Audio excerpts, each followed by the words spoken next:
In fact, 2 of his 3 wives were immigrants, proving yet again that immigrants will do the jobs that even Americans are not willing to do.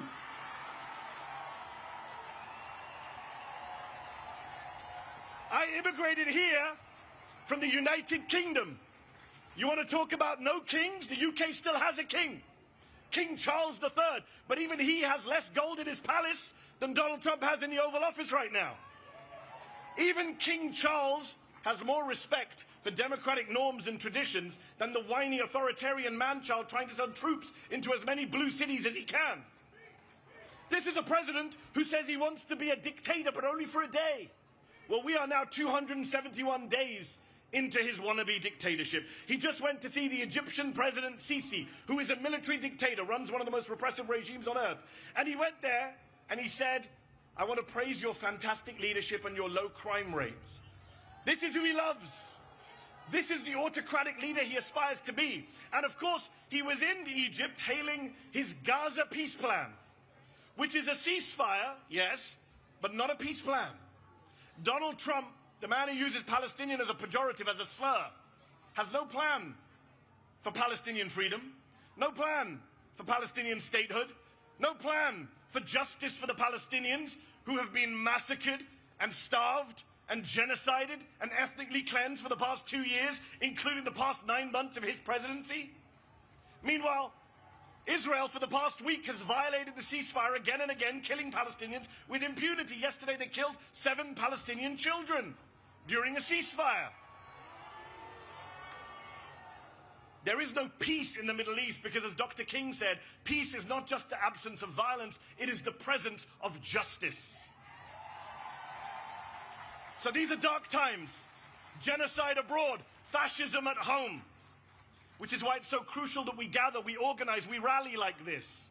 We mobilize, we pluralize, we bring people into the tent. We register voters, we defend voters, we become voters if we're not already. And you know, they say we don't reach out to the other side.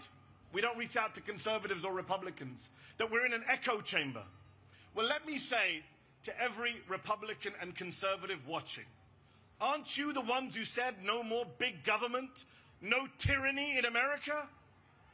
So if you believe that, what are you doing defending masked federal agents in unmarked cars, bundling people off of the streets, including American citizens, and disappearing them?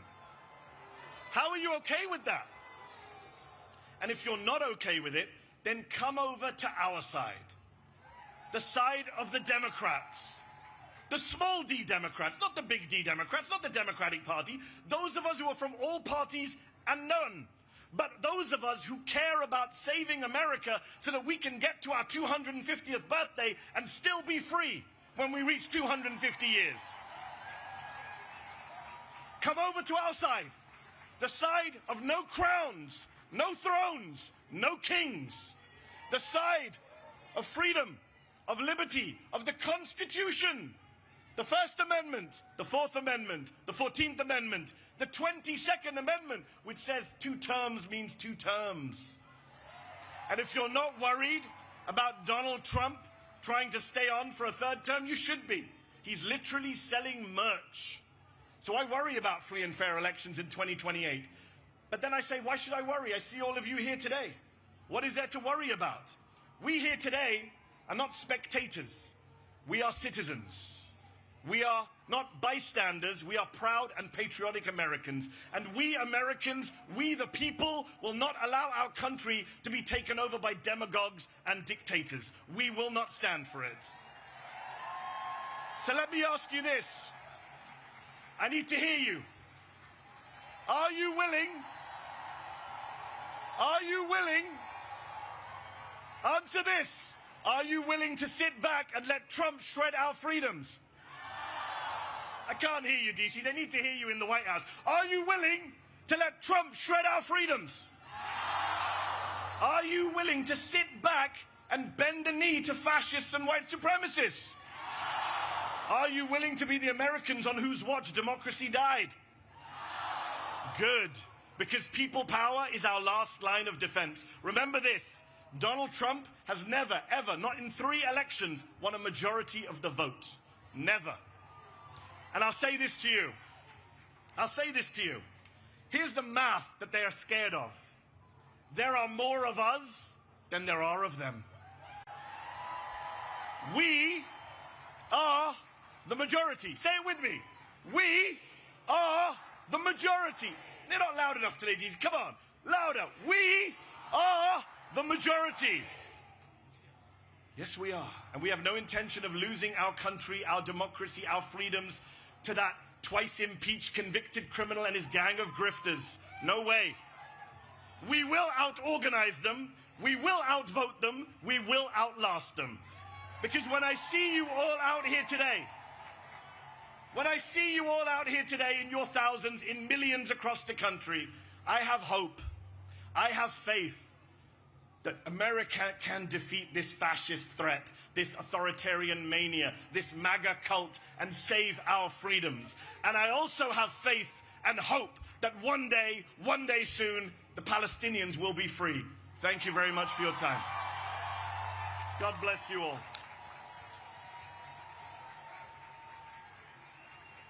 Ladies and gentlemen, let's give a warm Washington, D.C. welcome to Deirdre Schiefling, Chief Political and Advocacy Officer of the American Civil Liberties Union, who leads the ACLU's policy, campaigns, and organizing work to fight for civil rights and liberties nationwide.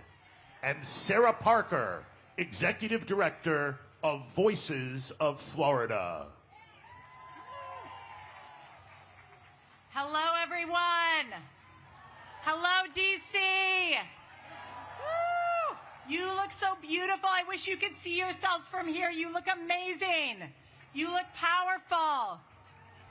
I'm Deirdre Schiefling. I'm the Chief Political and Advocacy Officer for the ACLU, the American Civil Liberties Union, and a proud Washingtonian. I'm so thrilled to be here with you, my community, today, doing the most patriotic and American thing that we can do, peacefully, lawfully protesting the Trump administration's abuses of power and exercising our First Amendment rights. After all, our country has a 250-year-old history of disagreeing in public, and we are not about to stop now. For more than 100 years, the ACLU has defended our country's freedom, especially the First Amendment freedom of speech. It's not just our opinion that everyone is entitled to their beliefs without fear of punishment. It's in our country's Constitution. It's the cornerstone of our democracy. Our basic American freedoms are not something that any president can take away from us. So why is Trump trying? What is he so afraid of? This moment is so much bigger than a political disagreement. It's about standing up for our rights and the future of democracy. The democracy we want is a country of freedom, a country of equals, a country of due process and laws that apply to everyone.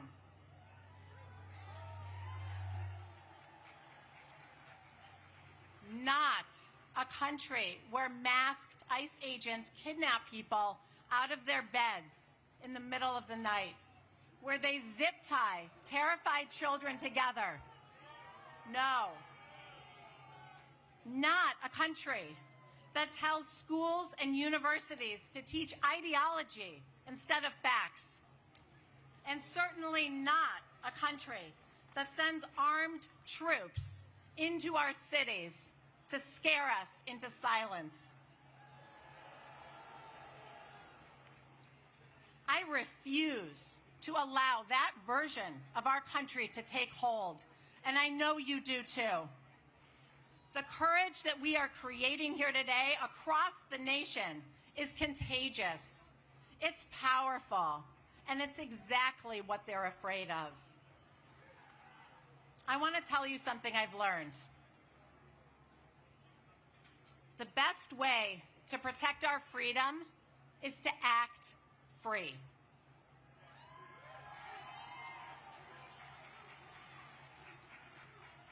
I was in my hometown of Buffalo, New York, a couple months ago, and I saw a new billboard up from the Buffalo Public Library. It said, "Free people read freely." Free people read freely. 4 words. I was so struck by the simplicity and the power of that statement, and by the fact that the public library felt the need to make it. Free people read freely. They think freely. They protest freely. They act free. The best way to protect our freedom is to act free. Thank you for doing that today. Thank you for your courage. It's powerful and it's contagious. We live in a democracy and we are going to act free. And with that, I'll turn it over to Sarah Parker.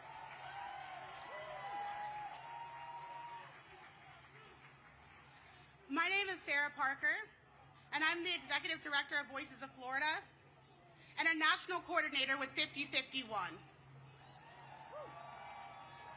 But most importantly, I am a Southern Black woman, a proud Floridian, and a mother. I was taught to speak up for what's right and to stand against injustice, to place my little hand over my heart and to believe liberty and justice for all meant something real. But what I once believed America was is being crushed under the boot of this administration. I should be at home with my children, raising them to believe in the promise of this country, not standing here demanding the rights that should never have been up for debate. I am honored to be here today, but this is not what I dreamed of. I never dreamed I'd be standing on a stage like this while millions of people are forced to march and protest peacefully in the streets because we refuse to stand by while this country slips into the iron grip of authoritarianism. And I ask this administration now, when we say with liberty and justice for all, who is all to this administration? Because this administration has made it painfully clear. It sure as hell ain't the people who need access to abortion care. It damn sure ain't the people and their families being ripped apart by deportation and kidnapped in the dead of night. It's not our LGBTQ communities and BIPOC communities being criminalized just for existing. And it damn sure ain't the people marching for justice while the National Guard is unleashed on peaceful protesters in their own streets. Contrary to popular belief, the fabric of this country wasn't woven by oligarchs, corporations, or power-hungry politicians. It was stitched together by workers, by immigrants, by Black and brown communities, by women, by queer folks, and by people who refuse to stay quiet in the face of injustice. This movement was made by the people. This movement, No Kings, was named by the people. This movement is the people.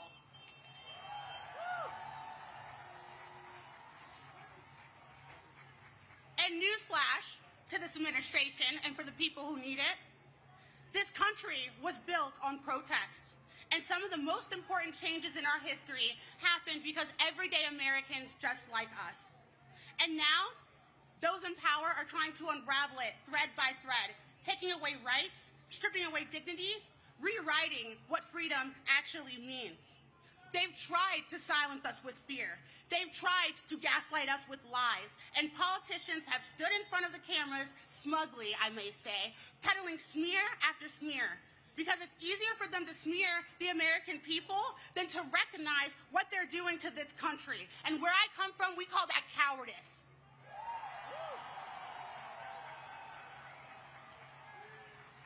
We refuse. I refuse to let this become our reality. It is our duty. It is our right as Americans to dissent when democracy is under threat. Let me be clear. Democracy dies when we are silent. But democracy is reborn when we speak with courage. And authoritarianism cannot withstand truth. And it crumbles under the power of love and dissent. And as leaders before me have said, courage is not the absence of fear. It is the choice to act despite of it. And for what it's worth, I am proud of each and every courageous leader that is taking the streets today. We are peaceful because we know that's how real change is created. We are fighting because we love our communities and we love our country.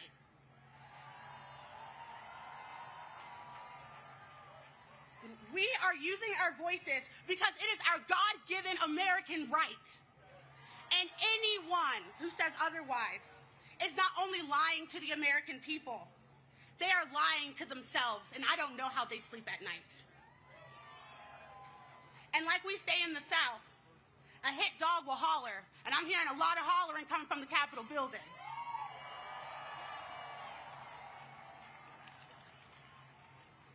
The American people are pissed. And I would like to say before I go, I want to thank every last one of you. I want to thank all the organizers with 5051. I want to thank Political Revolution, who's a national partner. But I want to thank our children. I want to thank our teachers. I want to thank your hearts for doing this and being out here in the street when they tried to make you afraid.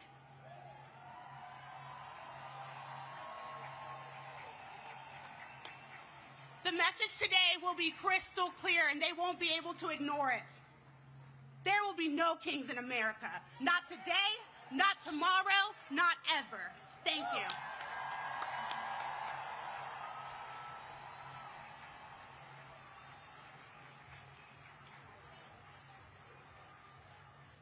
Please welcome to our stage Oliver Marino from Immigrant Legal Resource Center and member of El Colectivo de Familias Migrantes, and Afeni Evans, community organizer with the Fair Budget Coalition.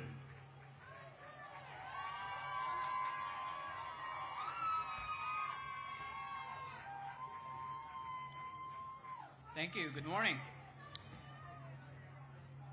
Earlier this year, as the Trump administration began its anti-immigrant attacks from the White House, the Colectivo de Familias Migrantes, a group of DC families and organizers, came together to find community and ways to protect each other. We knew what was coming and why we needed to fight back, organize, and take care of each other. In the last few months, we have witnessed masked ICE agents, National Guard, and DC's own Metropolitan Police Department work together to abduct our community members.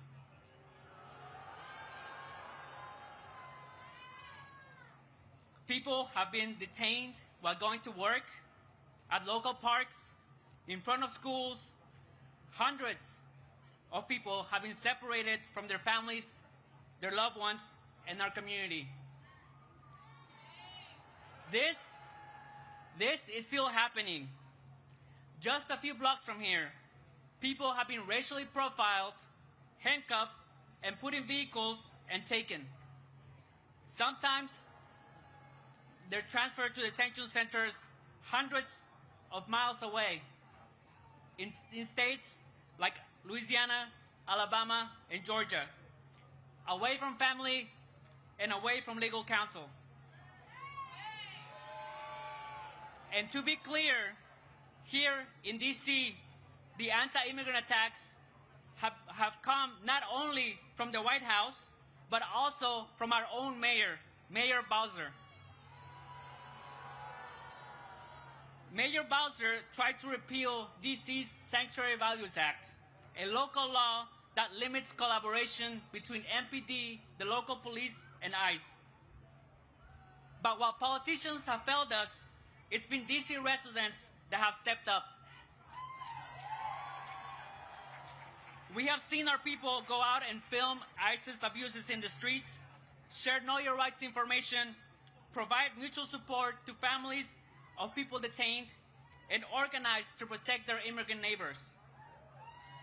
This is the moment to show solidarity, to reject attempts to dehumanize and criminalize our immigrant community, to hold our elected officials accountable, and to force them to stand up to an authoritarian administration that does not care about due process and people's constitutional rights. In order for the Trump administration to carry out its plans, it needs compliance from the public and from local governments. We must not comply. We need to do all that's in our power to protect immigrant families and our neighbors. We need us. We need you. We need each other to protect families, not feds. Thank you.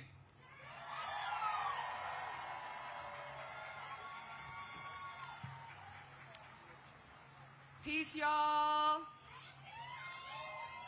My name is Afeni, and I'm a community organizer with the Fair Budget Coalition here in D.C. And this is my appeal. In 1792, when the French monarchy was abolished, the people established a new republic. When that one didn't quite work out, it was a military dictatorship. Yikes. It was abolished in 1848, and a second republic was established. But that one didn't quite fit. So their third republic was erected in 1870. That republic didn't smell right, though. So they tried a fourth republic in 1946. And the republic that we are witnessing right now in France was established in 1958. My fellow Americans, I am here to tell you that the social contract in this country has been broken. Decades of movement work, progress, and struggle have been wiped out by Christian nationalists who seek dominion over every aspect of our lives. Long before ICE started terrorizing our streets, the police were gunning down black people in their homes, their cars, and in the streets in front of their communities. The construction of cop cities and the strengthening police state have threatened our urban centers for years. This current escalation in state violence is nothing more than an extension that the violence that marginalized communities have been bearing the brunt of. This republic was sold as our American dream. Home of the free, land of the brave. Yet, it has produced the outcome that we are currently experiencing. A system that edifies oligarchs and creates false monarchs. The society that we live in is what got us here. It is what brought us to this fever pitch. But we do not have to stay here. Now, more than ever, we need to reimagine a society that holds all of our humanity to the highest priority. We need a humane economy. We need well-funded public education. We need affordable housing and health care that does not bankrupt families that are just trying to get by. We need strategic youth investment in music, arts, and recreation. Our children need access to full, clean water and fresh food.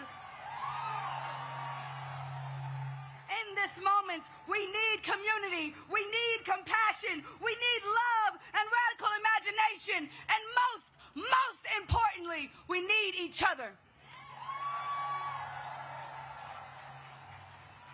Because the social contract has been broken, but we, the people, must revive it.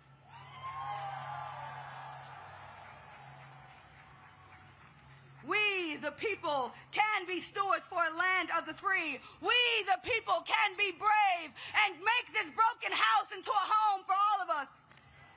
Because we are the source of power in this country. Our labor, our taxes, and our faith keep this system going. So we must have the revolutionary hope that collectively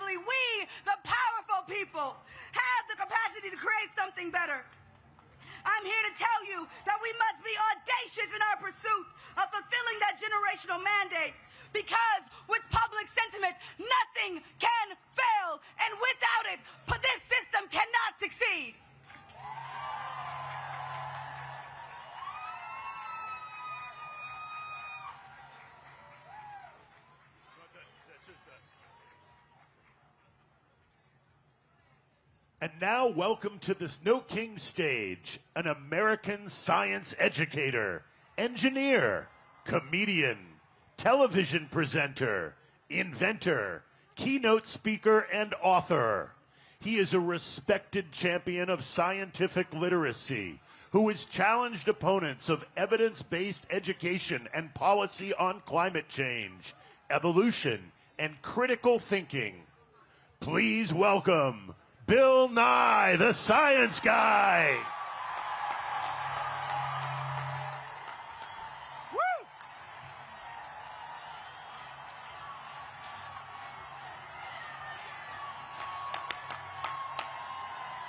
We love that song, Hello, DC. Fellow citizens, it is wonderful to see so many of us out here today. We are here for the same reason our ancestors gathered here in 1776. We want our government to run without a king. Our government is based on ideas embodied in the Constitution. Among other remarkable features, it guarantees our freedom to speak, as we're doing here today. Rather than doing one monarch's bidding, we have agreed to form a democracy, to work together, and to follow the laws that derive from it. No thrones, no crowns, no kings.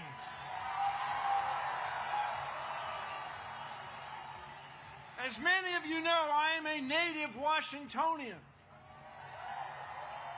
I grew up here within the city boundaries.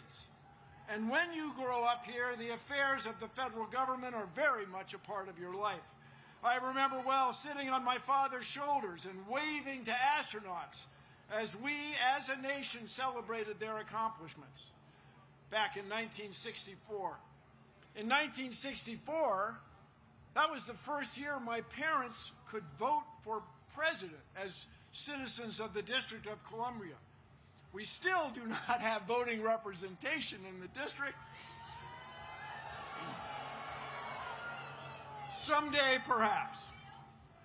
I remember well Martin Luther King's dream and Resurrection City, the plywood structures on the National Mall erected to house protesters who came to town demanding equal rights and opportunities, barely a month after Dr. King had been assassinated.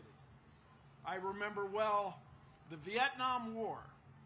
The mall was shoulder to shoulder, much as it is today. Traffic stopped citywide.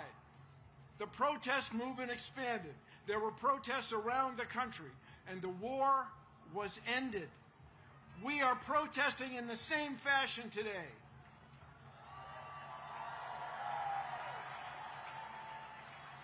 Only today, the stakes are higher.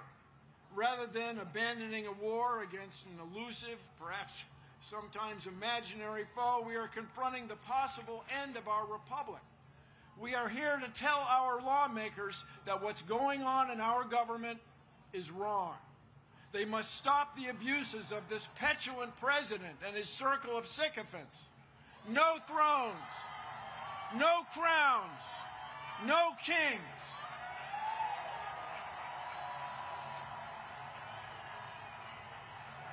This president and his associates cannot tolerate dissent.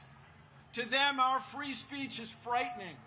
They are arresting people and denying due process in courts. They tried to silence television hosts.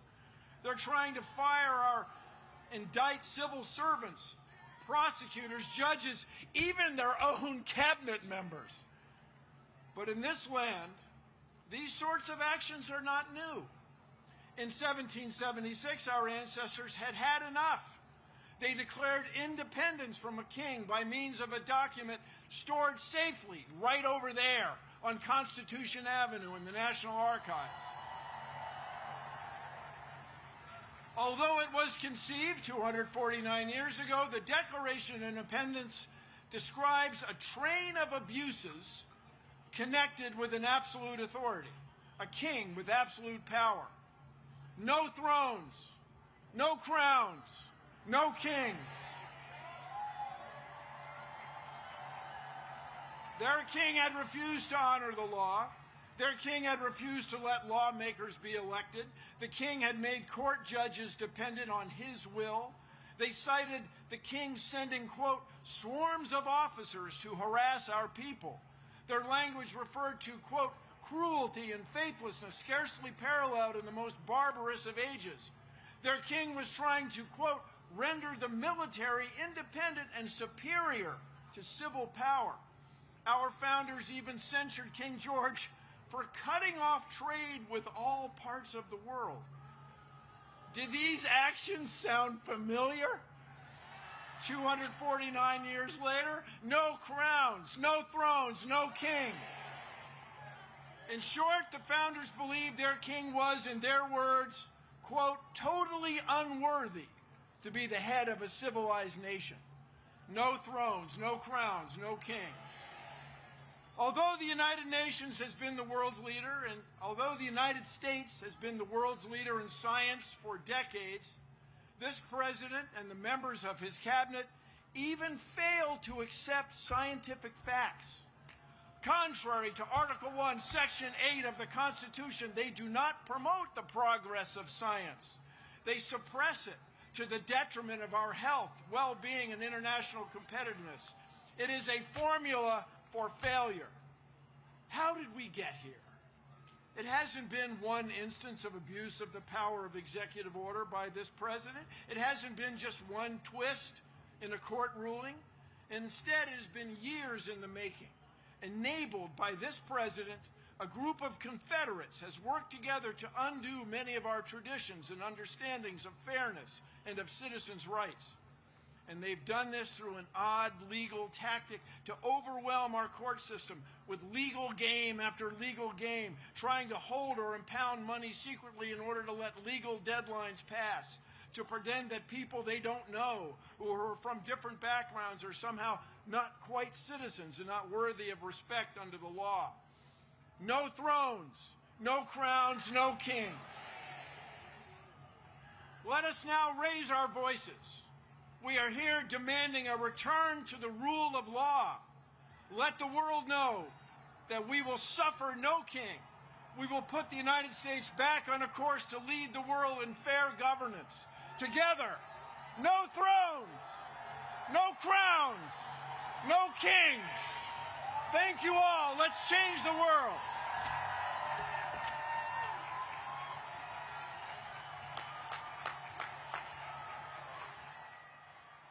Ladies and gentlemen, now please welcome I-Jen Poo, a care advocate and organizer who serves as executive director of Caring Across Generations and president of the National Domestic Workers Alliance and Care in Action, and Randy Weingarten, president of the American Federation of Teachers. Hello, DC! Let me hear you say no kings! I'm so proud to share the stage today with my brilliant friend and sister hero, Randy Weingarten. And I bring greetings from the great city of Chicago. And I bring love from the caregivers all over this country, caregivers and workers who guard the safety and well-being of our children and enable the dignity and agency of older people and disabled people in our lives all over this country. We are out marching in cities and towns all over this country today because we see what's happening. Parents unable to afford life-saving medicine for their children. Caregivers losing their health care and their ability to take care of the people they love. Disabled people forced into institutions because their caregivers have been taken by ICE. Mothers violently torn from their children by armed, masked men with no due process. Shame. Shame. This administration has broken the law, lied, stolen our care, and is attempting to steal our constitutional rights and freedoms. They think that they will get away with it. They will not. There are no kings in America.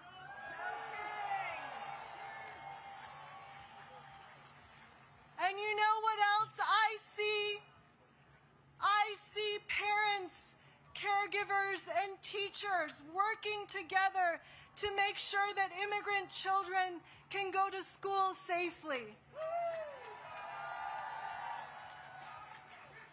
I see unions and families organizing together and winning. In states like Michigan, where 32,000 home care workers just won a union. And in New Mexico, where child care is now free for everyone who needs it. It's the bravery of everyday people coming together to protect each other, to push for a good life for our families in America. We can win. We are the caring majority, and we are greater than the cruelty of wannabe kings. So let's remember the strength of our numbers today. Let's remember that we are not alone. We are the caring majority.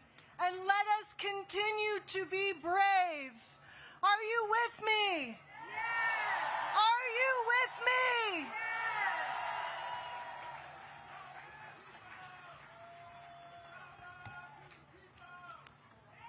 Thank you, Washington, D.C. From up here, you cannot see the perimeter. There are so many people who want to fight for our democracy and say no kings. And what I've just been told, that in New York City, there are more people in Times Square than there are on New Year's Eve. I want to thank my colleague and friend and sister, Ajen, for all of her advocacy. And she knows, like I know, you cannot do any of the things that Ajen talked about if we do not have a democracy. And today, we are saying we are fighting for our democracy. We in the labor movement are fighting for a democracy and a voice in it so we can secure a better life for all working people, all of God's children. Better wages, affordable health care and child care, good schools for children, and a secure retirement. Tell me, what is radical about all of that? But today, I speak not only as the leader, proud leader of a 1.8 million member union of people who make a difference in the lives of others, but I speak as a teacher, a high school social studies teacher. Yes, let's hear it for the teachers of America. A teacher who taught students about the Constitution and its underlying principle, we the people. We the people are a country that is governed by the rule of law, not the rule of one man. We are governed by fairness, not fear or favor. Now, this idea, as you've heard before, see, you can go and say, if you're kids right now, this is your homework for the weekend, okay? This idea has been a constant for 249 years, since the Declaration of Independence, and the notion made famous by the Gettysburg Address of a government by, for, and of the people. Say it again. By, for, and of the people. Now, we know the founders were not perfect, but they had one abiding principle, and that is and was that we as a nation should never, ever again be ruled by a tyrant or a king. That was as true today as it was back then. And that is why millions of people today from all walks of life are turning out at these thousands of events. Republicans, Democrats, independents, black, brown, white, this 68-year-old Jewish baby boomer, Muslim small business owners, Christian Gen Zers. This is, as iGen said, we are the majority of America. And what do we want? What do we want? We want the promise of America for everyone. We want a voice in our future. We are standing up in peaceful, patriotic protest, just like our founders called out. No thrones, no crowns, no kings. We are standing up because we don't want our streets militarized. We don't want our neighbors disappeared by masked Asians. We don't want our colleges forced to sign loyalty oaths. We don't want, what? We don't want public officials arrested on trumped-up political charges. And, this is a little different, we want our federal government to fix the healthcare crisis that was created by the big, ugly bill Republicans passed in July. We want a president who will keep healthcare premiums down, bring down the cost of groceries and housing, strengthen public schools, make college affordable, and embrace workers' rights. Again, what is radical about any of that? Exactly. We want the president to spend his time solving our country's problems, not settling scores with political opponents. We want a future that is based on fairness and justice and the rule of law, not chaos, corruption, or cruelty. So, I'm going to end with a couple of labor slogans here, because, my friends, we are in an existential fight. And right now, we all have to organize and be stronger and bolder, because no one is going to save us but ourselves. So, we got a lot of sayings in labor, but the first one is, when we fight, when we fight, when we fight, and the second is, the people united will never be defeated. The people united will never be defeated. The people united will never be defeated or divided. Either one is fine. So, are we united today?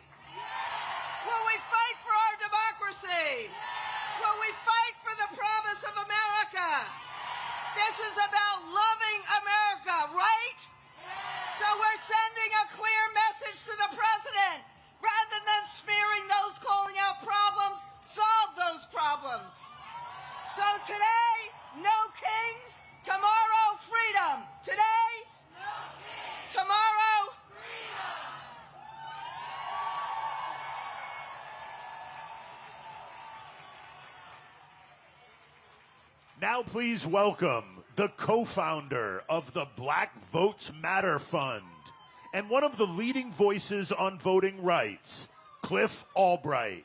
He is joined by 10th grader Zion, a youth student advocate from the Trigger Project.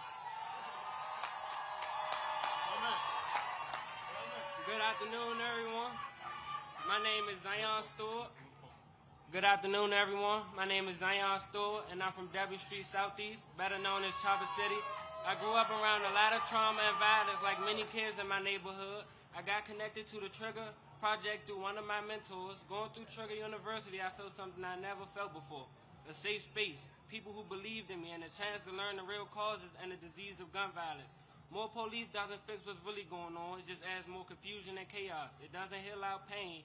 It doesn't give us opportunities or make us feel safe in our neighborhoods.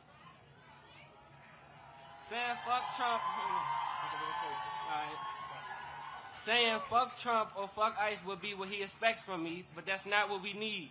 What we need is prevention, support, and spaces where black youth can thrive. If every home had the support it needed, if every community member was emotionally aware and mentally healthy, if schools didn't push us towards the prison pipeline, and if the city invested in me before the first time I was profiled, we wouldn't be here.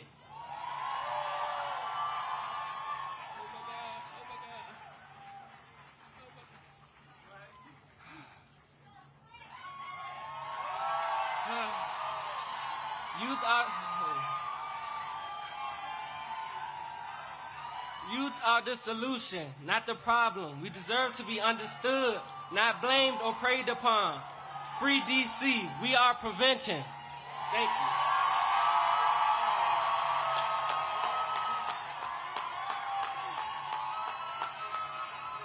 you. Y'all give it up again for Zion.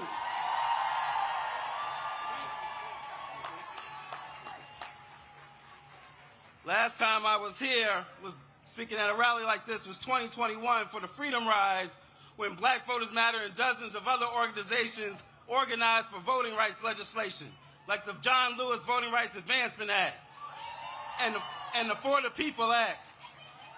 I got you, sis. And HR 51, DC statehood. When I say DC, you say statehood. DC. DC. We organized for those voting rights because we knew that we'd be in a moment like this. A moment where we have a wannabe dictator and a do-nothing Congress trying to take away our voting rights, trying to cancel elections and purge voters from the rolls. We knew it was coming. Just this week, the Supreme Court heard a case that could put the final death blow to the Voting Rights Act. It could eliminate black representation for black communities, and it can create at least 19 seats that are currently protected by the Voting Rights Act would be eliminated by many of these red states. And this is happening at a time when we are seeing mid-decade redistricting in places like Texas and Missouri because we have somebody who wants to be a king. We have somebody who, just like he said to Georgia, go find me 11,700 votes, he's trying to tell these states, go find me 10 extra congressional seats or 15 seats or 20 seats. And this could create a permanent one-party rule at the expense of black voters and black communities. But like so many other issues that are rooted in anti-blackness, that sickness won't just stay within the black community, it affects this entire country. And so we join you in saying, no kings. But we got to go beyond no kings, because the last time that call was made in 1776, 1/4 of this country's population was enslaved. And so we've got to go beyond no kings. We've got to recognize that they have used divide and conquer ever since that time in 76, or ever since 1619, to keep us divided, to divide those who were enslaved from those who were poor whites, to divide us from those indigenous brothers and sisters. They've been using that divide and conquer tactic, and they're still using it today to keep us divided, all of our communities. But I've got some good news for you, because what I know is this: if divide and conquer is one of the oldest tricks in the books, then by definition, one of the most revolutionary acts of resistance is simply to be united. For us to stand together, to sing together, to laugh together, to cry together, to fight together. Power to the people, yes, because what I also know is this: their hate cannot beat our love. And when I talk about our love, I'm not talking about a Valentine's Day kind of love. I'm talking about a radical love. I'm talking about a you might have to flip over the money changes tables kind of love. I'm talking about a love that is merged with power, because those two things are not opposite, they go together. As Dr. King told us, power without love is reckless and abusive, but love without power is sentimental and anemic. That's what I'm talking about. He went on to say that power at its best is love implementing the demands of justice, and justice at its best is power correcting everything that stands against love. That's what we need. And when we have that kind of love and power, when we walk in that kind of love and power that sees all of our communities, from Vermont all the way to Memphis, from LA all the way over to DC, especially Southeast DC. When we walk in that kind of love and power, there ain't nothing that I want to be a small, petty dictator. There ain't nothing that he can do to stop us. Because when we walk in that kind of love and power, there's nothing that we can't do. But we've got to believe we've got that power. Do y'all believe? Do you believe? Let me hear you say, I believe. Let me hear you say it with all your heart, from the depths of your soul. Say, I believe. Let me see you put a fist up and say it so loud that the wannabe small man in the White House can hear you say, I believe. And when we believe, then we will truly build the society that we want. And that society will have no kings. Thank y'all.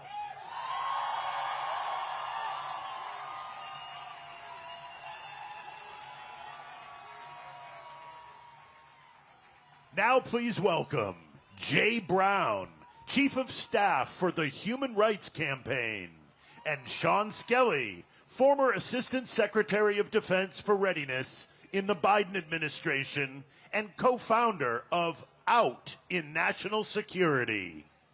Hello, D.C. My name is Jay Brown, and I'm with the Human Rights Campaign, the nation's largest LGBTQ civil rights organization in the country. And I'm here today as a proud transgender American. I'm here to say this is my country, too. You know, like so many of you, I came here today with my family and friends. My twin sister is somewhere out there in that crowd of people. And growing up, she fit the mold of what people expected. You could say I broke the mold, but our parents loved us just the same. You know, we didn't know anybody transgender. We didn't even know the word. But they gave us the love and the support that we needed to thrive, and now I'm a dad with an amazing family of my own. And I gotta tell you, that's what freedom looks like. The freedom to live and to be and to raise our families as we see fit. But this president, he has a darker vision for America. One where our families are told how to parent their children, where our doctors are forced to forego their oaths to do no harm, where the government is ripping families apart and hurting our people. They're cutting billions of dollars from HIV prevention and treatment. They're banning our books. They're firing teachers who use a student's nickname. And they're firing gay workers who put a pride flag on their desk. But we're all here because we believe in a better America.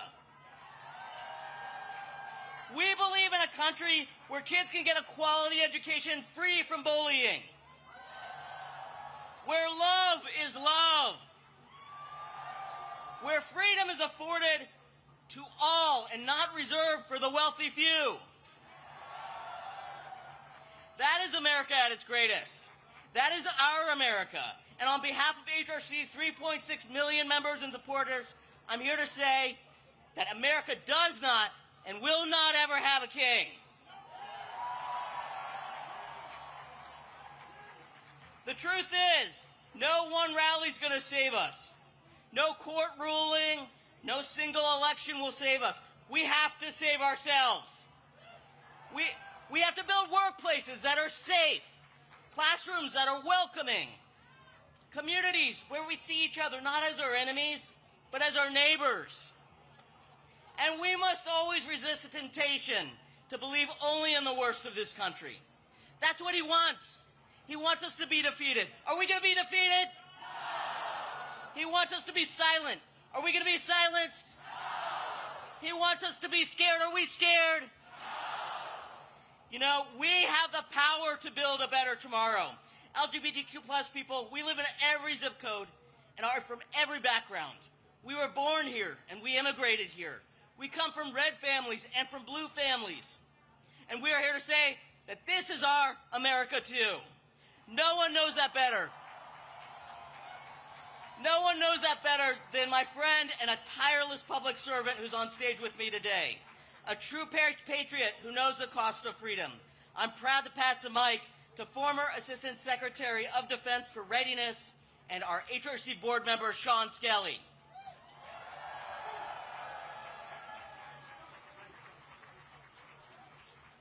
Good afternoon, D.C. As Jay said, I'm Sean Skelly, a retired Navy officer, a former Assistant Secretary of Defense, and I serve on the board of the Human Rights Campaign. I'm an out, proud trans woman who loves our country, who's put my life on the line for our country and our rights. And I will fight for it now using all the rights that the Constitution gives us, and I swore an oath to defend. I was proud to recently serve alongside thousands of transgender service members who have served with honor, skill, and courage. They have protected us while their own Commander-in-Chief and Secretary of Defense have vilified them and denied their right to exist. Anyone who serves in uniform deserves so much better than what this tainted chain of command has to offer. This administration targets these brave Americans because of its wanton campaign to drive me and all of my transgender brothers and sisters out of our country, out of our society, out of the protection of our laws, and into some dark, dangerous corner that they are inventing. This wannabe autocrat can't allow transgender Americans to serve honorably and successfully in our military, which is the highest regarded institution in America, when they have chosen all transgender Americans, already some of the most at-risk and vulnerable people in this country, to be their autocratic other, the people to be feared, scorned, and blamed because of their shameless lies, hateful lies that they tell about the danger that trans people supposedly bring to our society, and somehow upset the utopia that the dear leader promised us is around every corner. The American people respect those who put on their uniform, who protect them, and serve at the risk of their lives for people we don't even know. We're here today because generations of Americans have bet their lives and their families' future on the promise of a more perfect union. The oath I took 10 times over 35 years of service in uniform and as a civilian means to every person who ever took it in good faith, and I'm going to quote the former chairman of the Joint Chiefs of Staff, Mark Milley, we don't take an oath to a king or a queen or to a tyrant or dictator. We don't take an oath to a wannabe dictator. We don't take an oath to an individual. We take an oath to the Constitution, and we take an oath to the idea that is America, and we're willing to die to protect it. To put it simply, no kings. We demand justice for our transgender service members. We demand justice and civil rights for every transgender American. We demand justice and democracy for every single American. No kings. Thank you.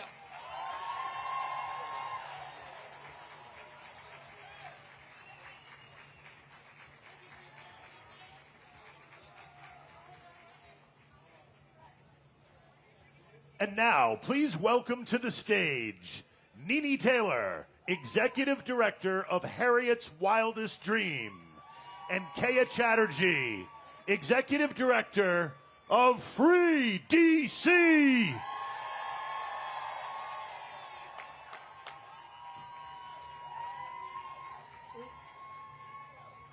Welcome to DC. I ain't hear y'all say welcome to DC. I'm Nene Taylor. I'm the co-founder and executive director of Harriet's Wildest Dreams, named after our ancestor Harriet Tubman. I am also the co-founder of Free DC. I was born and raised right here in Southeast Washington, D.C.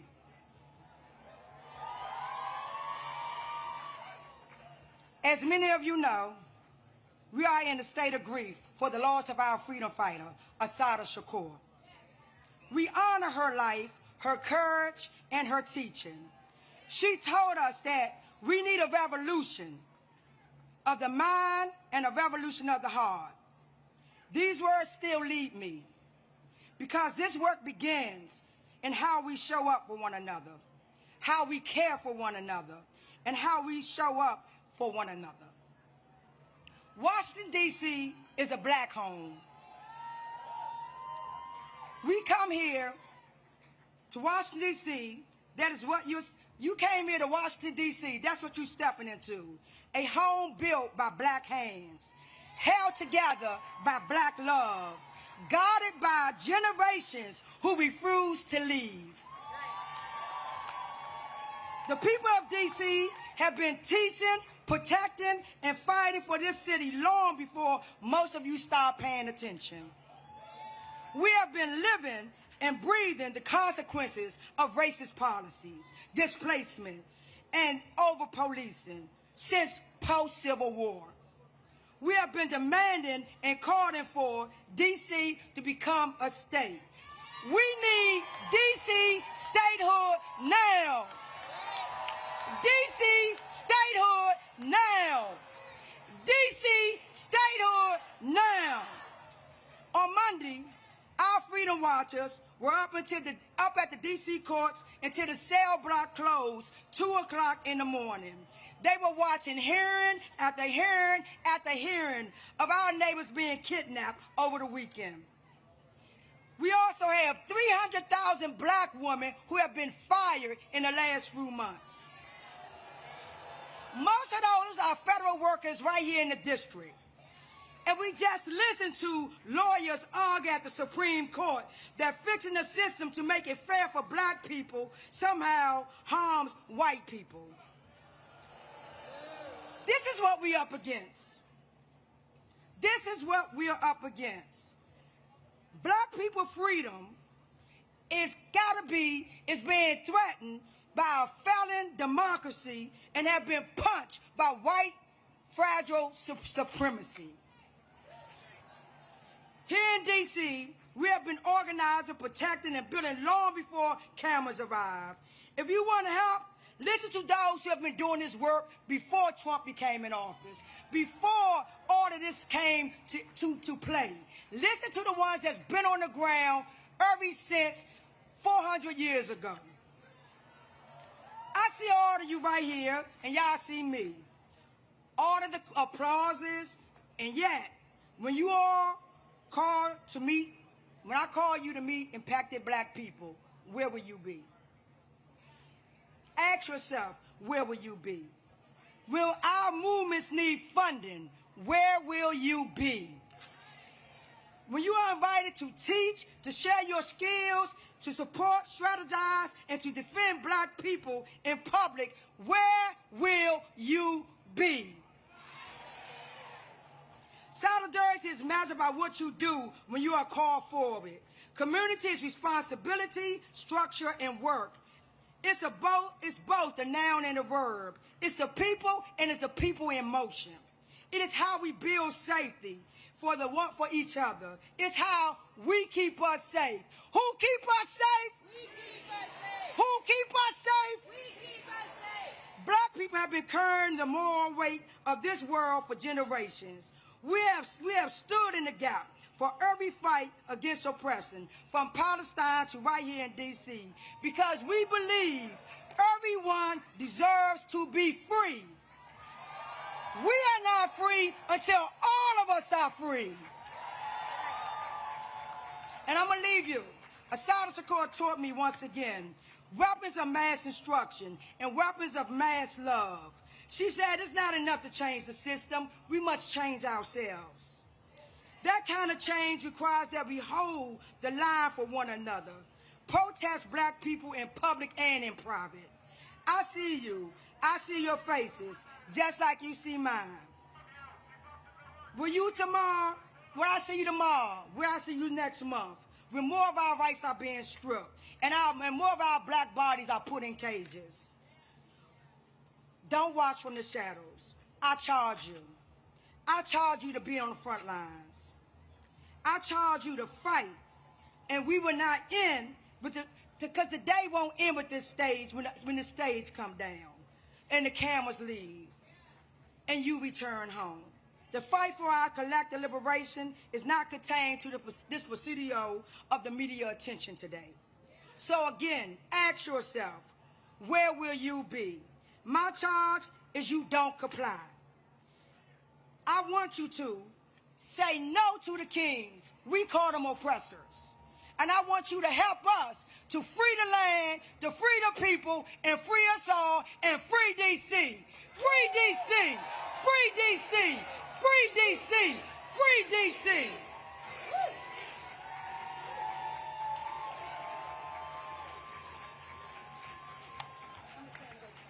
All right, my name is Kaya Chatterjee. Thank you so much, Nini. I am with Nini, one of the co-founders of Free DC and the executive director of Free DC. And we are the movement to protect DC home rule and win lasting dignity for the 700,000 people of DC.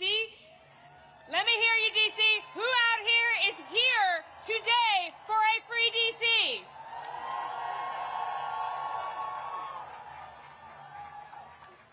So DC needs to be free because what we are doing here today, right now, would not be possible otherwise.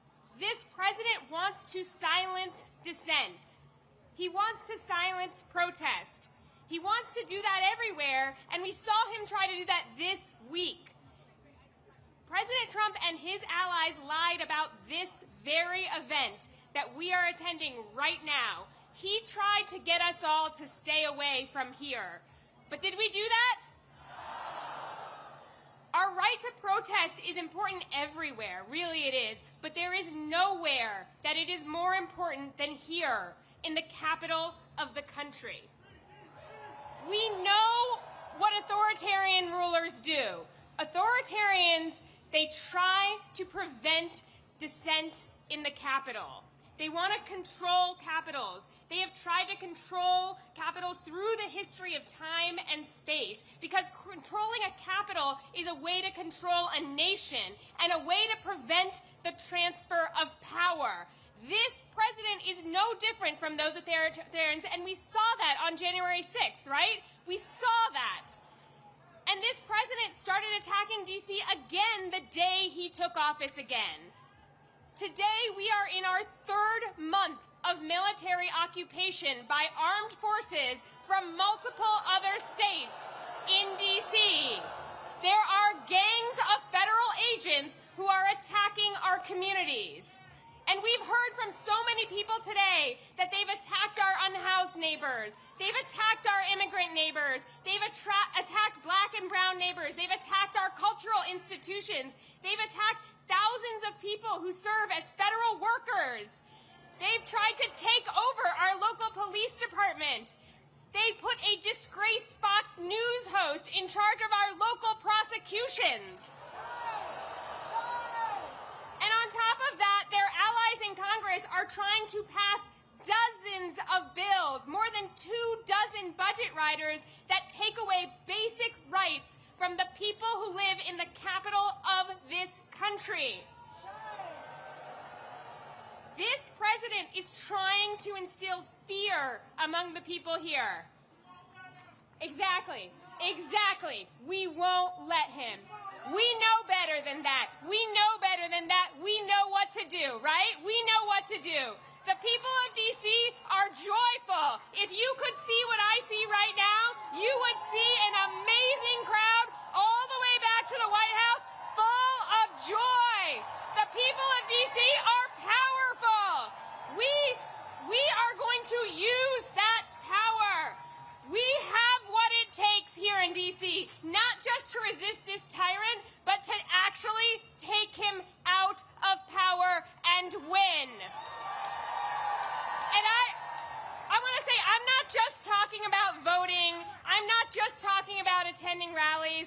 I'm talking about organizing now like our lives depend on it. When we act collectively, if you could see the number of people here, plus think of all the people in all the other cities, when we act collectively, we have so much more power than we realize. We have way more power than they do. We have power as workers. Who here is in a union? If you're not in a union, get in a union. Talk to your coworkers about collective action. We have power as consumers. We can choose to either fuel the companies that are profiting off of our oppression, or we can starve those companies. We have power as jurors. We have seen that these indictments they are trying to get, they are failing, right? Our people understand the assignment. We see that this administration's charges are unjust. We have power as taxpayers. We are all right now collectively funding this regime, and we have the power to slow that down, right? We know what's on our license plate here in D.C. What's it say? That's right. And we have power as community members. We can engage in our sacred duty to protect one another, to support one another in solidarity, and to reject this cruelty agenda that we're seeing unfold. And if those are things that you want to be a part of and you aren't already, come find the Free DC action tents. They're over to the right. I know it's like so crowded you can't even see where I'm waving here, but they're in John Marshall Park over to the right, and you can join the effort and the power it takes to win. We're also at freedcproject.org. What we have seen over the last 10 months is that every single time they attack us, if we respond, we grow stronger. Every time they attack us, we grow more united, we grow our people, and we grow our resolve, and we learn what it takes to take them down. We're building unity, we're building power, and we are going to demand full power over our local money, our DC National Guard, our local laws, and ultimately, yes, we will be admitted as the 51st state of the United States of America. It is not going to be Canada.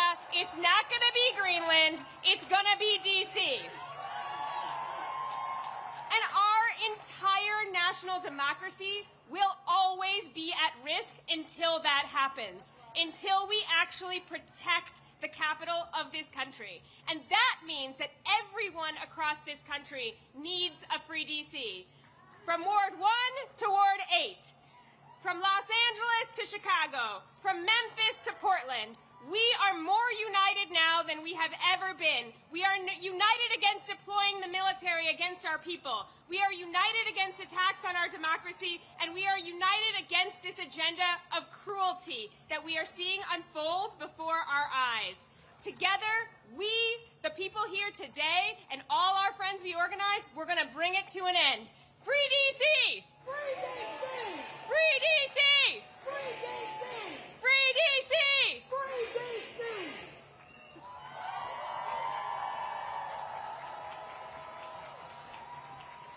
Washington, D.C., please welcome to the stage Leah Greenberg and Ezra Levin, co-founders of Indivisible.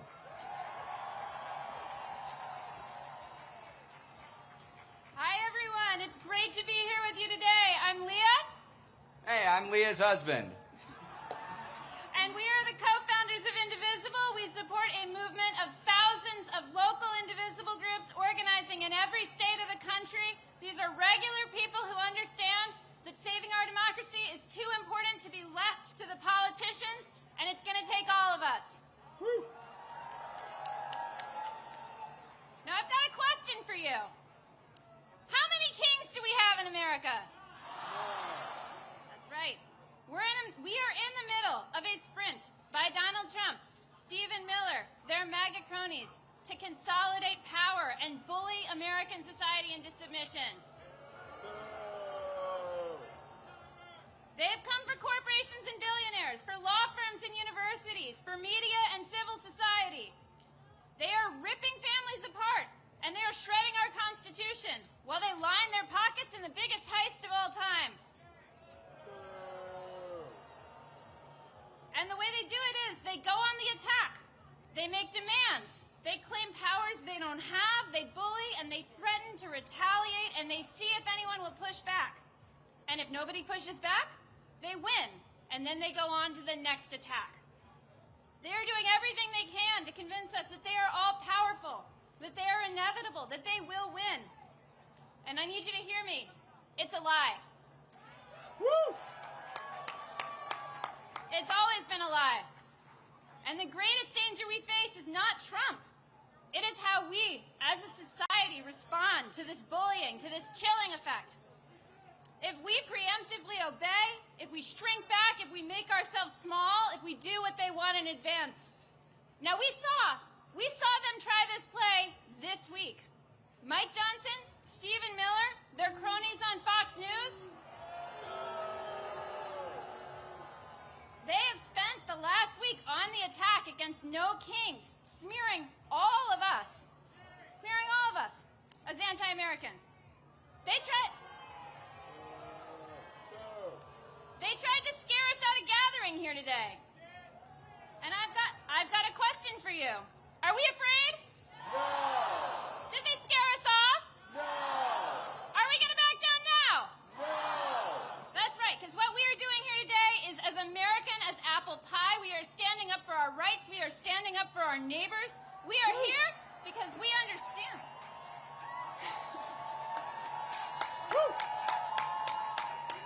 We are here because we understand that when a tyrant threatens your right to free speech, you call his bluff and you stand up.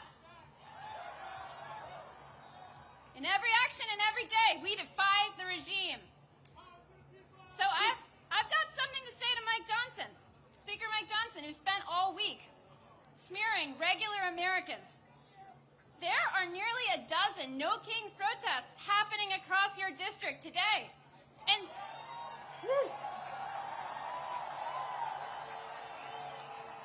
And since you've not been doing your job for over a month now, I bet you've got time to stop by. Leah Greenberg, everybody. My God. Look, Leah is my spouse. She's my partner. She's the co-executive director of Indivisible. She's the real strategic brains behind Indivisible. We are indebted to her for her strategic vision. I'm biased, but I think we all agree. Look, I'm just here to tell a story. And I think it's important for us to tell the story of these First Amendment rights that Leah is talking about. And this story I want to tell is about the first No Kings Day. Who here was at the first No Kings Day? Whoa, whoa, whoa, whoa, whoa. No, I don't think y'all were there. This was a quarter of a millennia ago. This was 250 years ago, 1775. They called it the Continental Congress. They didn't have the branding we did. But it was the first No Kings Day protest. What they did, they brought themselves together in opposition to this would-be monarchical ruler who was steamrolling the American public. He was occupying and invading American cities. He was terrorizing American communities. He was picking out his favorites and persecuting his political enemies. He didn't believe in democracy at all. Can you imagine? Can you imagine such a ruler over America? It was bleak. It was bleak. So what did our fellow Americans do? They put together a No Kings rally to give us a constitution. That's what they did. That's our history. Whose history? Whose history? Whose history? Look, this is a big experiment in self-government, a government of, by, and for the people. Nobody here is under the illusion that this was a perfect union. That's not what we created. This was a compromise of rich men, of white men, of slaveholding men. But this imperfect union that they put together, it also gave us some fundamental rights to make it more perfect. Who has been using those rights? The abolitionists, the suffragists, the heroes of the civil rights movement, the leaders at Stonewall, the leaders in the Dreamer movement, and all of us here. All of us here. Whose rights? Our rights. Whose rights? Ben Franklin, that lovely Benny, what did he say? Benny told us all, when asked what they had created, he said, "A republic if you can keep it." Who's going to keep this? Who's keeping this republic? That's right. We love this country enough to demand more of it. You know who doesn't want us to make any demands? This regime. The tech fascists, the billionaire backers, they want us lazy and pliant and docile. They want us alone and afraid and powerless. Are we powerless? No. Are we alone? No. Damn right we're not. As I stand here today, Elon Musk, remember that guy? He's out of the White House. Jimmy Kimmel, back on air. And for the last week, this regime has been quaking in its jackboots at the thought of 200,000 people in D.C. outside the Capitol where Mike Johnson isn't working and hasn't been for the last month. You know what it turns out? It turns out that we're braver than the billionaires. Who's braver than the billionaires? Who's braver than the billionaires? This is my favorite part, folks. I get to name some names. Jeff Bezos, who took a respected pro-democracy institution that had the slogan of democracy dies in the darkness, and he turned the slogan into corruption, capitulation, cowardice, shame. Mark Benioff, y'all see this guy in the news, the head of Salesforce, who is welcoming troops into San Francisco? This guy who is begging to give artificial intelligence to ICE to triple their size? Shame. Daniel Ek. Y'all don't know who Daniel Ek is, do you? The CEO of Spotify, which right now is robbing from musicians and running ads to recruit for a secret police force that terrorizes our communities. Mark Zuckerberg. End of story. Need I say more? But we're not just booing, y'all. We're not just booing. We're organizing. This is a movement of everyone in this country who is taking a side. We are taking a side. It is a time to choose that side. Are you on the side of the MAGA forces, of the Nazis, of the billionaires? Hell no. So I ask businesses, universities, churches, which side are you on? We're on the people's side. Which side? Look, nobody on this stage has told you there's no need to have fear. We see what this regime is doing. We see them rattling their sabers. We see them sending troops into communities. We see them zip-tying children and dragging them out of apartments. We see this. This movement, the 200,000 of us here, this movement is not a fearless movement. It's better than that. It's a brave movement. The other side wants to suppress dissent, chill free speech, and come after their opponents. We're not here because we're fearless. We're here because we're better than fear. We're braver than billionaires, and we're bigger than ever before. We're going to win this, y'all, because we believe, as all Americans believe, we don't do kings here. How many kings? How many kings? Now, we had a little bit of extra time in the program, and a guy in Vermont with some ideas about this wanted to come up. So let's have him out.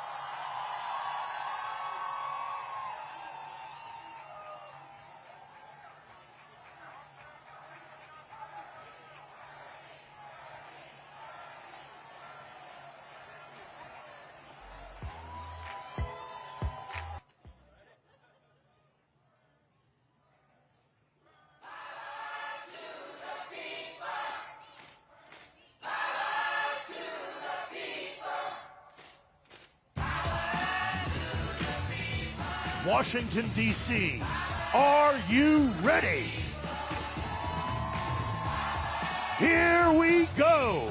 Please welcome the senior senator from the great state of Vermont, the Honorable Bernie Sanders.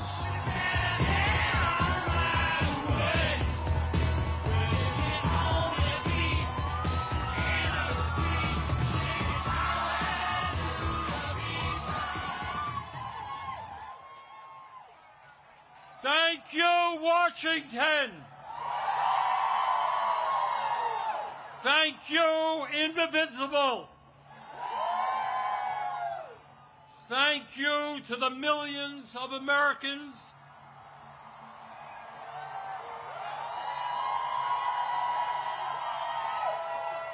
from our smallest towns to our largest cities in every state in our country who are gathering today at thousands of rallies. Mike Johnson, the Republican Speaker of the House, called these rallies hate America events. Boy, does he have it wrong. Millions of Americans are coming out today not because they hate America. We're here because we love America.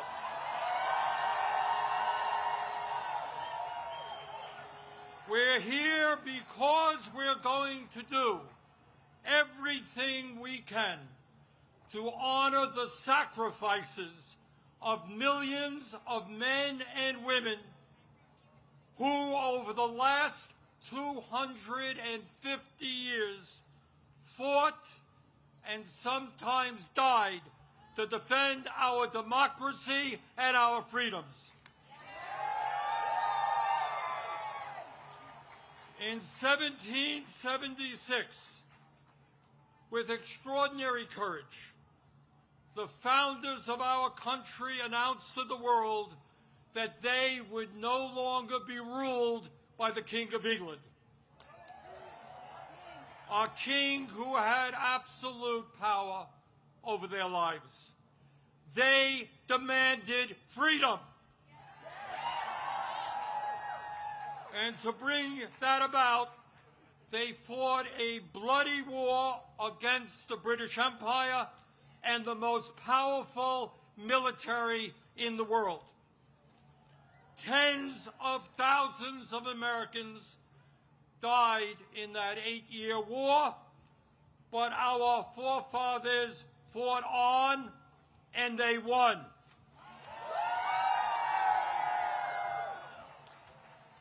And in 1789, after winning that war, they did something extraordinary.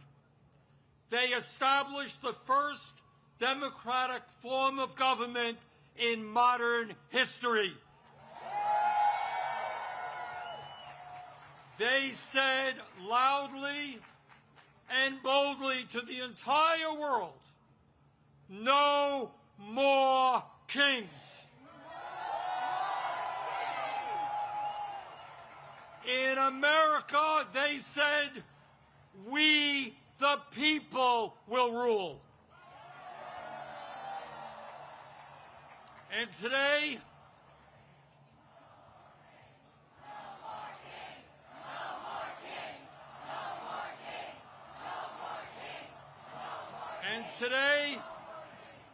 today in the year 2025, in this dangerous moment in American history, our message is exactly the same. No, President Trump, we don't want you or any other king to rule us. Thank you very much, but we will maintain our democratic form of society. We will not move toward authoritarianism in America. We, the people, will rule.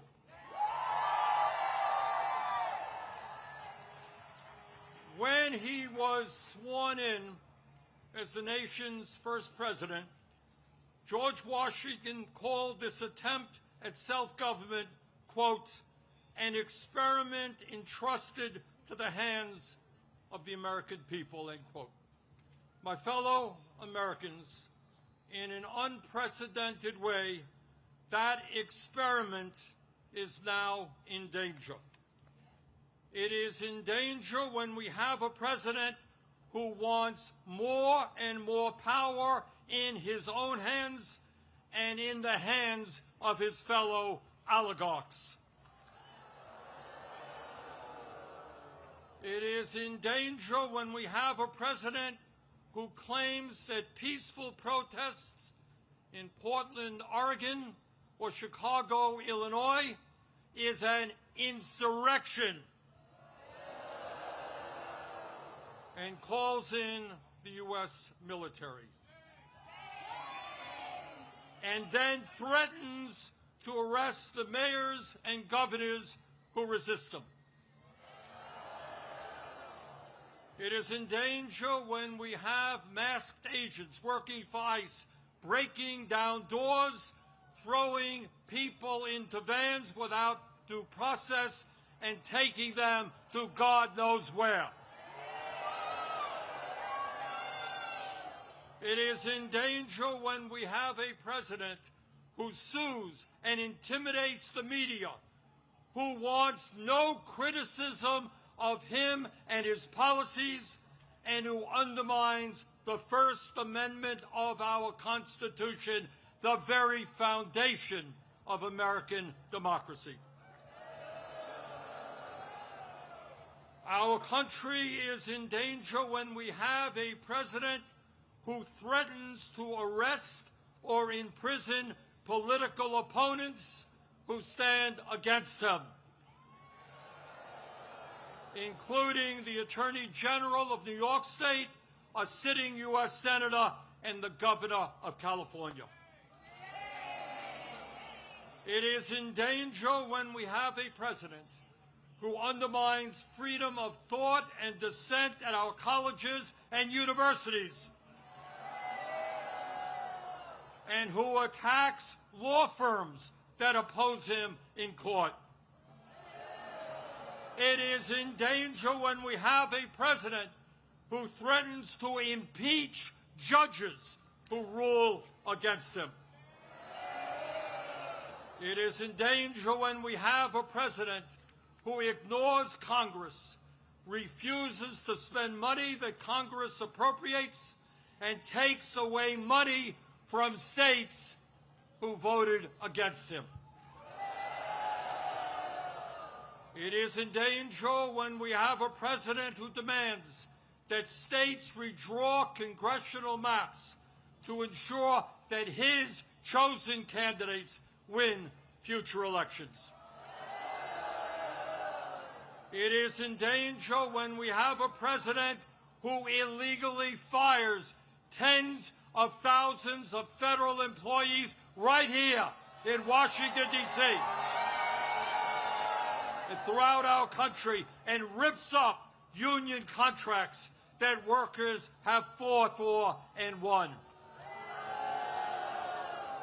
It is in danger when we have a president who grossly violates the Constitution by accepting gifts from foreign leaders, including a $400 million plane from the royal family of Qatar, and then allows that family to build an Air Force facility in Idaho. Well, let us be clear. This moment is not just about one man's greed, one man's corruption, or one man's contempt for the Constitution. This is about a handful of the wealthiest people on earth who, in their insatiable greed, have hijacked our economy and our political system in order to enrich themselves at the expense of working families throughout this country. Yes, I am talking about Elon Musk, Jeff Bezos, Mark Zuckerberg, and the other multi-billionaires who were sitting right behind Trump when he was inaugurated. Remember that? the very same billionaires who funded his campaign, who have bestowed gifts upon him, and who have seen huge increases in their wealth and power since Trump took office. Yes, I am talking about the insanity of one person, Mr. Musk, owning more wealth than the bottom 52% of American households. I'm talking about the incredible injustice of the top 1% in America now owning more wealth than the bottom 93%. I'm talking about the richest people in America becoming much, much richer, while 60% of our people live paycheck to paycheck, struggling every day to pay their rent and mortgages, pay for child care and education, pay for their health care and prescription drugs, afford decent quality food for their kids, and maybe, just maybe, put aside a few bucks for their retirements. I am talking about our nation, the richest country in the history of the world, having the highest rate of childhood and senior poverty of almost any major country on earth. I am talking about our great nation having 85 million Americans uninsured or underinsured, and 800,000 people who are homeless, including people a few blocks from here. All the while Mr. Musk is on his way to becoming a trillionaire. I am talking about the incredible danger of the richest people in this country pouring hundreds of billions of dollars into artificial intelligence and robotics, which in the next decade will decimate tens of millions of jobs for the American working class.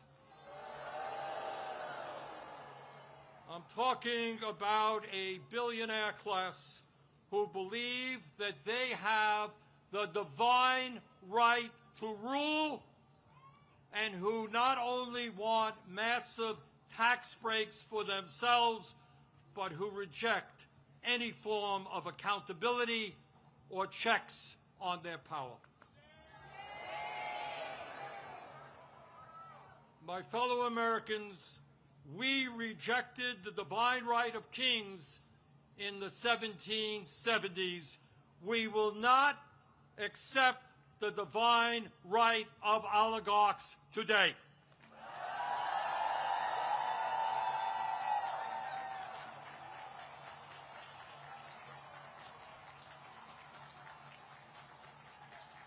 And now let's take a look, brief look, at where we are today. Where we are today on the 18th day of a government shutdown, which is depriving millions of federal employees of the paychecks they desperately need and deserve.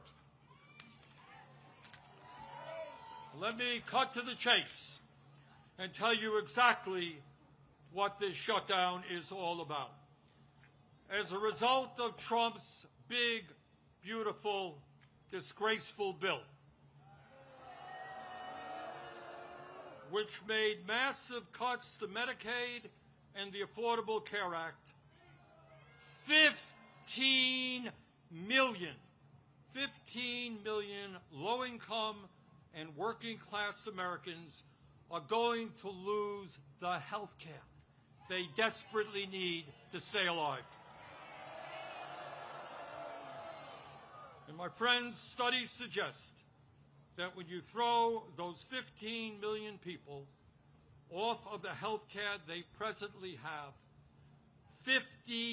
50,000 of them will die unnecessarily every single year.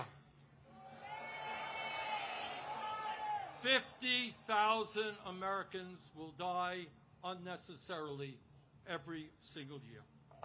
But that's not all. As a result of that same terrible piece of legislation, over 20 million Americans are going to see, on average, a doubling of their health insurance premiums through the Affordable Care Act. In my state of Vermont, just the other day, people received notices from insurance companies that their health care premiums in some cases would triple or quadruple. And that is going on all over the country. At a time when we already pay, by far, the highest prices in the world for health care, millions of Americans are going to see outrageous increases in their health care premiums, which they cannot afford. And why is that happening? Why are the Republicans making a broken health care system, a dysfunctional health care system, even worse? Why are they bringing our health care system to the verge of collapse? We all know the answer. We all know the answer. It was to give $1 trillion in tax breaks to Mr. Musk, Mr. Bezos, Mr. Zuckerberg, Mr. Ellison, and the rest of the 1%. $1 trillion in cuts to Medicaid, and the ACA, $1 trillion in tax breaks for the 1%. That, my fellow Americans, is what this shutdown is all about. And let me be as clear as I can be. No, I will not vote for a budget that throws 15 million Americans off their health care.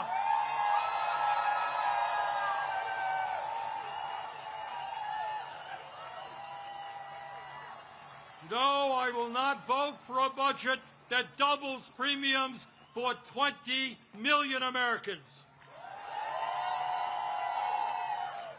No, I will not vote for a budget that forces nursing homes, rural hospitals, community health centers to lay off staff and close their doors throughout this country. All to give huge tax breaks to the billionaire class. So today, right now, I say to my Republican colleagues, come back from your month-long vacation.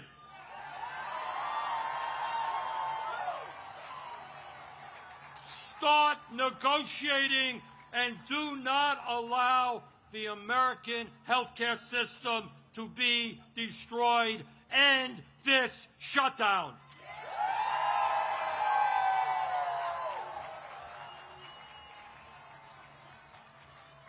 My fellow Americans, we are the greatest country in the history of the world.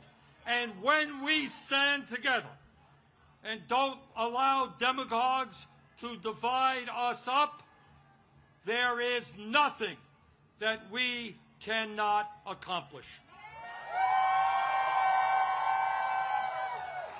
Yes, we can create a vibrant democracy by ending Citizens United and not allowing billionaires to buy elections. Yes, we can join the rest of the industrialized world and guarantee health care to every man, woman, and child as a human right. Yes, we can build millions of units of low-income and affordable housing and allow our younger generation to enjoy the American dream and own a home of their own. Yes, we can make public colleges and universities tuition-free and have the best child care and public school system in the entire world. Yes, we can expand Social Security so that every senior in our country can retire with dignity. Yes, we can raise the minimum wage to a living wage and guarantee every worker the right to join a union. Yes, we can lead the world in transforming our energy system away from fossil fuels and create millions of good jobs as we save the planet. Yes, we can guarantee that every woman in this country has the right to control her own body.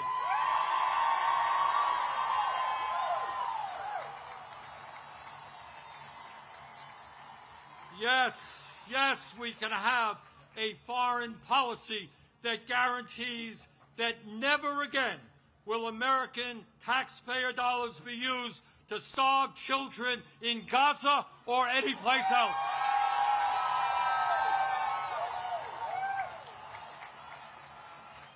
And now let me raise a question that I have been asked over and over again. You know, Bernie, great ideas, but how are you going to pay for them? Great question. Thanks for asking. And here is the answer. At a time when the wealthiest people in America have never, ever had it so good, at a time when billionaires are paying an effective tax rate lower than a truck driver or a nurse, yes, the top 1% and large profitable corporations will pay their fair share in taxes.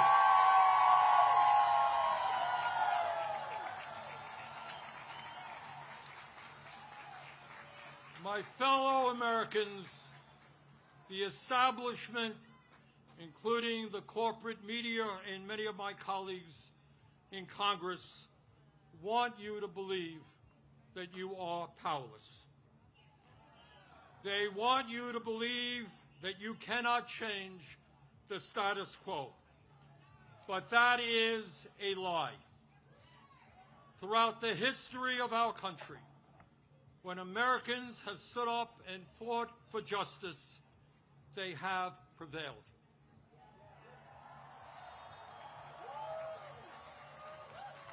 When the founders stood up to King George, they were told it was impossible, but they won. When abolitionists fought to end slavery, they were told it was impossible, but they won. When workers organized to form unions and stood up to their bosses, they were told it was impossible, but they won. When women demanded the right to vote, they were told it was impossible, but they won. When black Americans fought to end segregation, they were told it was impossible, but they won. When the LGBT community stood up for their rights, they were told it was impossible, but they won. Brothers and sisters, they did it then, we can and will do it now. And how do I know that we will succeed? Take a look at this huge crowd right here in our nation's capital. But it is not just here, as I understand it. Today, October 18th, 2025, there are more people out on the streets in more communities all over our country than we have ever seen in American history.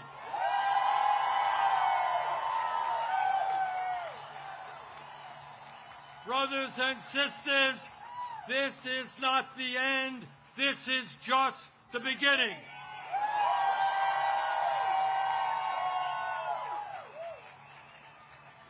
Together, when we stand united, when we don't allow Trump or anybody else to divide us up by the color of our skin or where we were born or our sexual orientation, when we stand together, we will create the kind of nation that you and I know we can become. We can and will create a nation devoted to freedom, justice, and democracy. Thank you all very much.